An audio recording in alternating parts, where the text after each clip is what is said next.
Sa main était toujours à l'intérieur de ma cuisse lorsqu'il s'écarta. Le canapé sous moi était en vieux cuir, craquelé au coin et toujours froid avant de se réchauffer.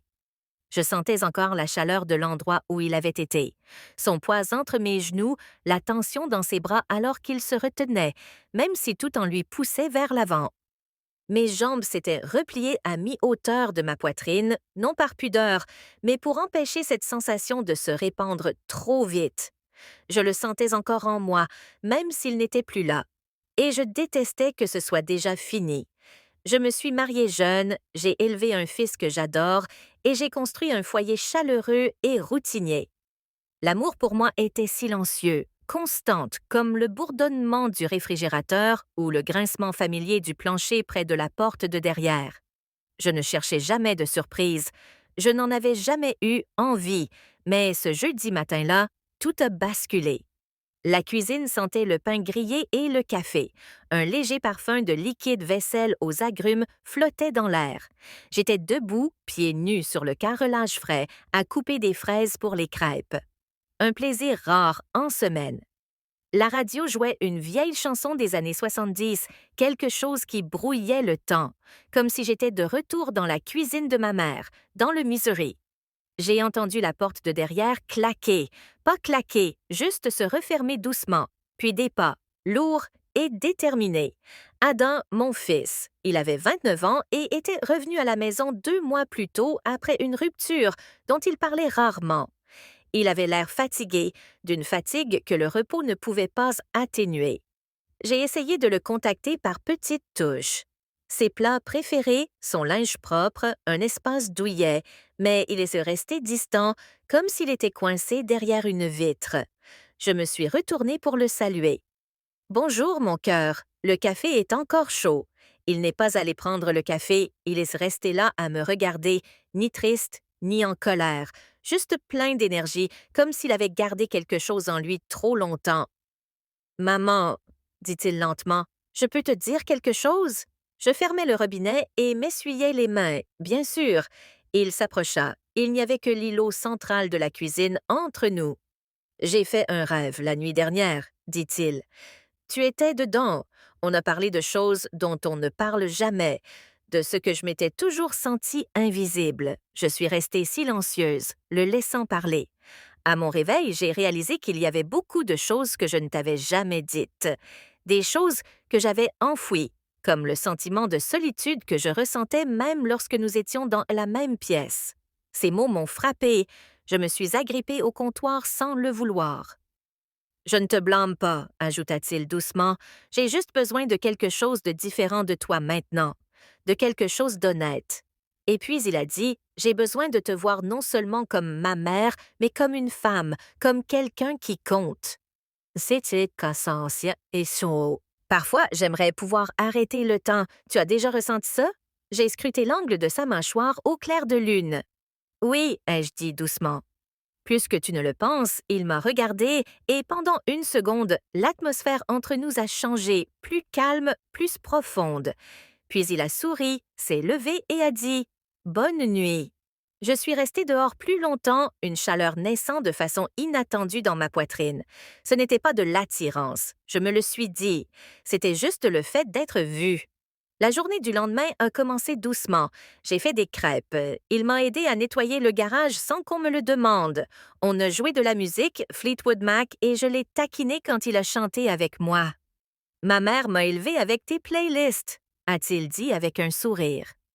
En fin d'après-midi, en sueur et fatiguée, j'ai proposé qu'on se rafraîchisse dans la piscine. Je n'avais pas porté ce maillot une pièce depuis des années. Il me semblait plus serré que dans mes souvenirs.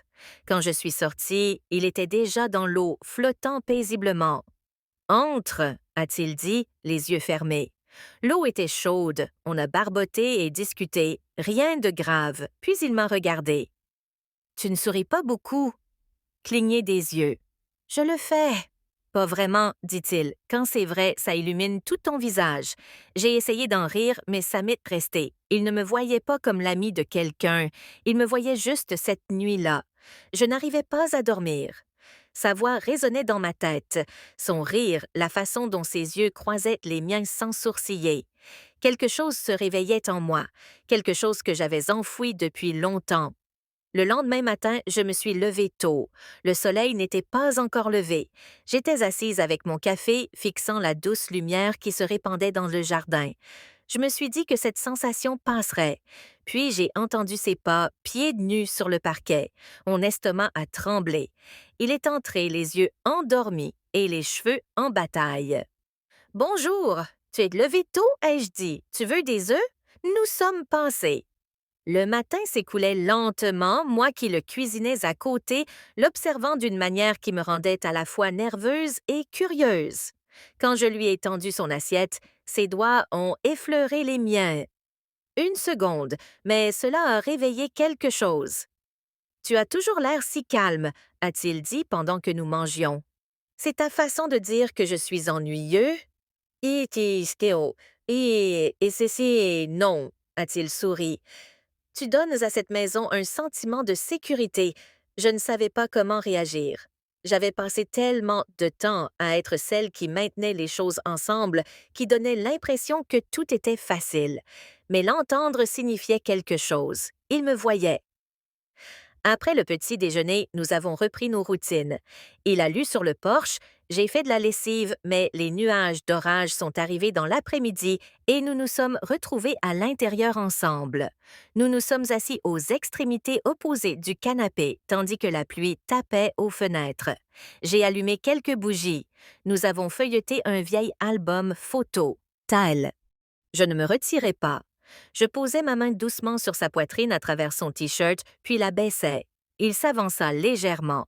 Je me penchai en arrière jusqu'à ce que je touche à nouveau le comptoir. Il resta près de moi, sans appuyer. Je restais immobile. Il inclina légèrement la tête, observant, attendant. Il se pencha légèrement, peut-être pour dire quelque chose, mais il ne le fit pas. Il resta simplement tout près. Je pris conscience de tout. Le silence, la chaleur, la façon dont nous n'avions pas beaucoup bougé, et pourtant tout semblait changer. « Pourriez-vous tirer les rideaux? » demandai-je doucement. Il bougea instantanément. Alors qu'il traversait la pièce, je touchai le pendentif autour de mon cou. Le charme bougea sous mes doigts, je ralentissais, me ressaisissant. Quelle que fût la tension, elle s'apaisa. Je me détournai de la fenêtre et m'avançai vers lui, le collier toujours à la main, oublié pour l'instant. Je levai la main, mes doigts se posant légèrement sur sa clavicule. Nos lèvres se touchèrent, sans précipitation, sans hésitation, juste douces, simples, comprises. Il posa une main sur mon épaule, calme et sûr de lui, nous rapprochant tous les deux. Nous bougâmes à peine. Le silence entre nous était plus fort que les mots. Son autre main se plaça derrière moi, ferme mais discrète. Je touchai son épaule doucement et la laissai reposer. Il ne bougea pas. Il était présent, concentré. Nos fronts se touchèrent brièvement dans cet espace silencieux entre deux actions. Nous ne parlâmes pas, restâmes là. Il regarda le comptoir, puis de nouveau moi. Question silencieuse.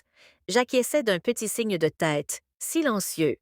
Il s'approcha, m'aidant à me hisser sur le bord du comptoir. Le geste était lent, pensif, c'était logique, naturel entre nous. Je retrouvai mon équilibre, mes yeux croisèrent les siens, mes genoux effleurèrent ses flancs, proches mais toujours écartés. Nous restâmes immobiles. Il n'y avait aucune urgence.